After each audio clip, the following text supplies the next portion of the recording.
Hello everybody, welcome to another DVD Blu-ray collection video. And today we're going to be doing an update video. I hope you have been enjoying my collection overview videos. I've always kind of wanted to do that. I wanted to share my collections with people.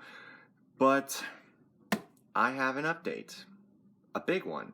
And I'm hoping that this is going to be a regular series. I'm hoping. It may work out, it might not. We'll see how it turns out. My collection is strange. Like one minute I'll collect Blu-ray, the next minute I'll collect DVDs. I've been trying to add more Blu-rays to my collection. So with that said, let's get down to it. In no particular order. He Who Gets Slapped. The reason why this movie is so significant is because this was the first film to use the MGM Lion, Leo the Lion. This came out in 1924 and was during a time when Lon Chaney was known as the Man of a Thousand Faces, who he would do his own makeup, and I think this was around the same time he was doing the first adaptation of Hunchback of Notre Dame. And basically this movie deals with a scientist whose wife left him, and he's now in a really bad place. So the only thing he has left is to be a circus performer where he gets made fun of. So basically, it's partly a revenge story, and I don't like revenge storylines. As I've established before, I don't like revenge storylines. However, this one is more of a tragedy rather than a revenge story. It's more of a tragedy, which is why I don't mind it too much. These Warner Archive releases, they don't have Blu-ray releases at all. However, you can only order these either on the Warner Archive website or on the Turner Classic Movies website. Or Amazon, one of the two. But those movies are criminally underrated and they're really good. So the next movie I have is Elvis Presley the Searcher. Now, I saw this when somehow, mysteriously, we had HBO for like 3 months. And this movie was an HBO documentary that came out in 2018. And this focuses on who Elvis was as an artist, not who he was as a person. There's way too many documentaries about that.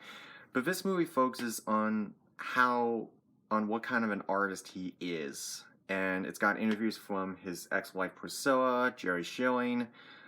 I think it also has archival interviews from Sam Phillips, who was the head of Sun Studios at the time. There's a lot of different artists, producers, engineers on this movie, too many to name. And this movie's like 4 hours, so it's like a 2-part documentary. It focuses on his entire artistry career from his recording career from 54 to 1976, where his illness prevented him from recording in a studio, and so he had to record new music in the jungle room at his mansion Graceland, at his Memphis home Graceland. So yeah, this is a great documentary right here. If you can find the time to actually watch it. So overall, check this movie out when you get a chance. It's absolutely stunning. Oh, and while you're at it, you might as well get a recent release from Kino, High Plains Drifter. Now you may be wondering, why did I get this release of High Plains Drifter as opposed to the original release by Universal? Well, because the Kino release has bonus features where the other release doesn't have that. And also, it has a reversible cover. Let me show you.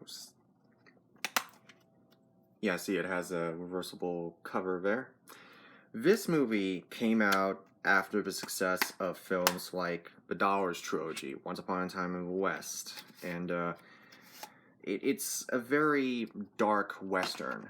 It follows in that same tradition of a guy with a dark past coming into this town, and nobody really knows who he is or what he's about, So he comes into this town, and you know what? I don't remember the rest, because I only saw this movie once. It was like 2011, something like that. It's been a long time since I've seen it, but I'm glad that I have this because High Plains River deserved a better release than what it was getting earlier. Clint Eastwood directed it. I forgot to mention that. A lot of more character actors are in this.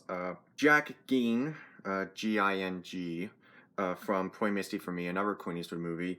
Jeffrey Lewis from another Clint Eastwood movie, Every Which Way But Loose.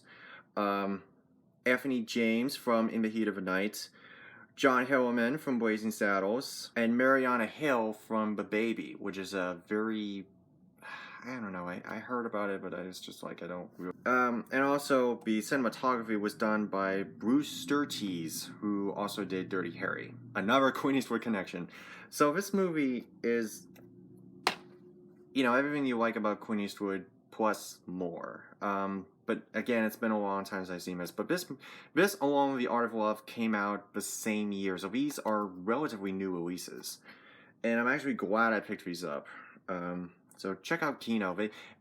Sometimes they may be light on bonus features, but they do a good job in their transfers. Even if you buy DVD, even if you get these movies on DVD and not Blu-ray, the transfers, just like the Criterion editions and the Arrow releases, are really good. Now, let me show you this. I've been waiting to show you this. This is the Friday the 13th Deluxe Edition collection. So this was put out by Shout Factory. I wanted to pick this up because I knew that this would get out of print. I knew instantly. I knew this was going to get out of print. So I got this for 130 bucks. Well, technically it was 140, but if I got this on the Shout Factory website, I would have paid a lot more. I mean, I don't care if there's a slight dent in it. I don't care. I'm not selling this. But anyway, this has all the movies, as I've mentioned before. It's got all of them, including the two that I didn't have, Jason Goes to Hell and Jason X, plus a bonus disc with a lot of extras. So it has like the 3D version of Part 3. It has both cuts of the first film, and hours of extras. So this set, if you're a fan of a series, then you need to pick this up. I haven't even opened it yet. I did not want to make the same mistake I made with a Halloween set, even though I wasn't a fan of that series anyway, with the exception of the first film. But yeah, this box set, I mean, wow, just look at the detail that went into it. I mean, you could tell they put a lot of passion into it.